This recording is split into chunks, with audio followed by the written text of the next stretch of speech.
大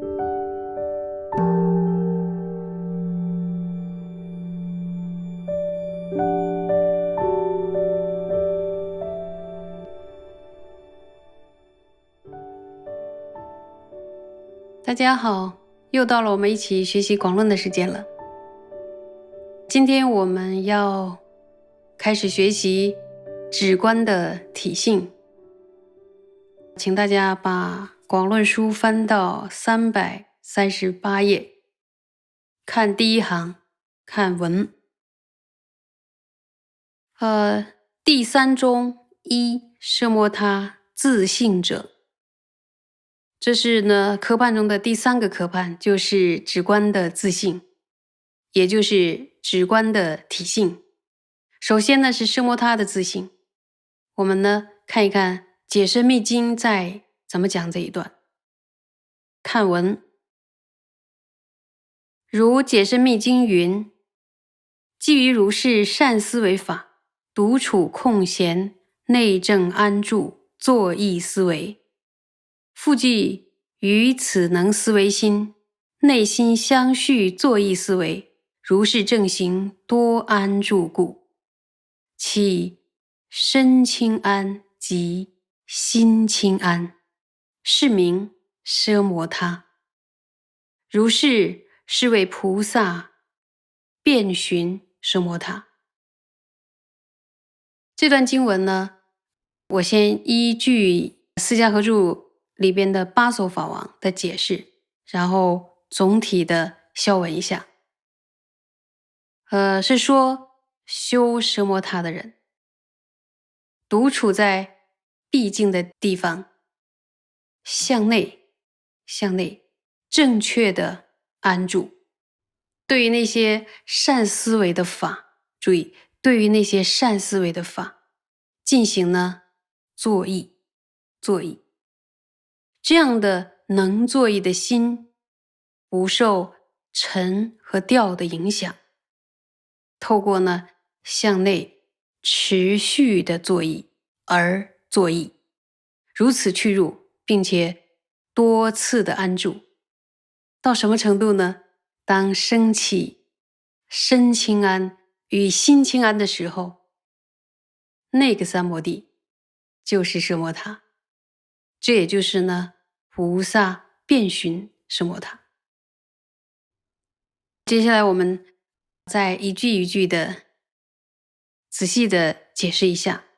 像八首法王在释迦合注里边解释说，修奢摩他的人要安住在什么地方呢？一定要是僻静之处。安住在那儿之后，内心要正确的安住。那么提到正确的安住，什么是正确的安住呢？八首法王解释说是平等的安住。像如月格西解释说，平等呢就是令内心不要向外散，然后令心平等，也就是呢没有受尘的影响，也没有受调的影响，它没有沉调的这样的一个高低起伏，然后就是晃动不安的一个状态，而去入对境，所以呢就称之为正安住。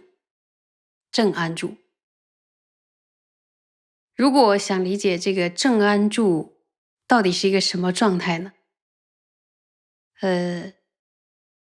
除非你去获得一个真实的经验，不然我们就只能透过譬喻呢去揣想一下。比如说想要开始弹琴，弹一个曲子，比如说一个古筝，那琴弦呢是不能太紧也不能太松的，要恰到好处才最适合弹奏。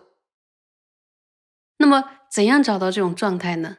一定要有一个会弹琴的老师教你这个弦怎么样的去松紧度调它的音，也就是要善知识的指导，正确的方法，然后我们经过重复的练习。所以呢，独自处在僻静处，然后令心安住之后，要做什么呢？要做什么？对于善思维的法。善思维什么法呢？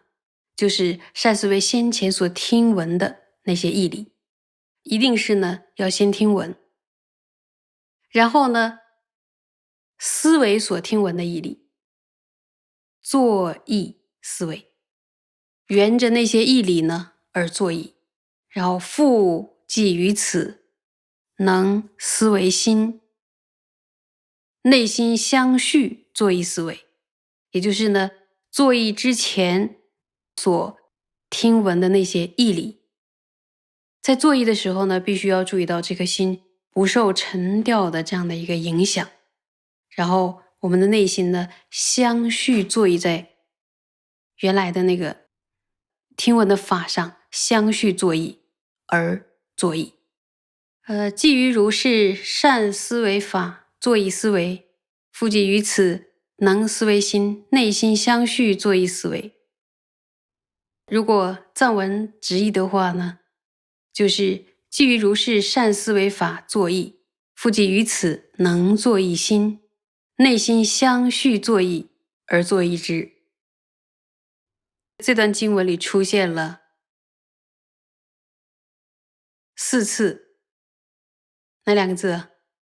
思维。后面的3个思维，藏文直译就是作意。在经论中说，心识呢就包含了心王与心所。在般若经、大宝积经还有大乘本生心地观经中呢，还有俱舍论、阿毗达摩集论、大乘广五蕴论等等，很多经典里当中都有宣说心王与心所的内涵。在赛仓舍类学的第7章中呢，也有一个静与有静解释了心王与心所的内涵。赛仓大师所写的心类学的著作中说，以自立个别明了自净的主要的识是心的定义。那么心王呢，可以分为6识。赛仓舍类学中说，有自己所从属之心的心识是心所的定义，然后心所呢就可以分为51种心所。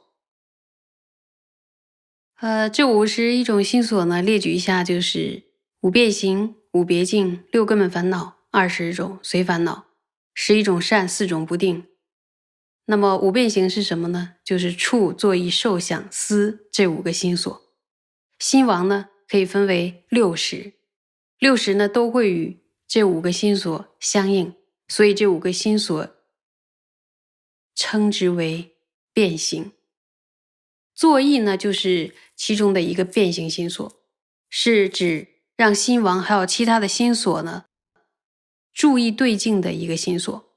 换句话说，心王与其他心所为什么能够注意到对境呢？就是因为作意的力量，作意的力量。但是呢，在解释密经的这段文里所说的作意，不是特指作意这个心所，是泛指心识的活动。我再说一遍，是泛指心识的活动。那么心识的动作，心识的活动就包括安住啊、思考啊、回忆啊，还有观察抉择等等。如是呢，正行多安住故，其身轻安及心轻安，是名奢摩他。如此的安住，并且多次的安住于这样的作意中，最终呢，能升起身轻安，还有心轻安。升起了身轻安与心轻安的这个等持呢，就是奢摩他了。这就是菩萨周遍寻求的奢摩他。这段解深密经的经文不只是开示了奢摩他的体性，也开示了获得奢摩他的界限。界限是什么？还记得刚才讲过吧？对了，就是要获得身轻安和心轻安。所以得到奢摩他之后，是非常快乐的，因为身也清安，心也清安。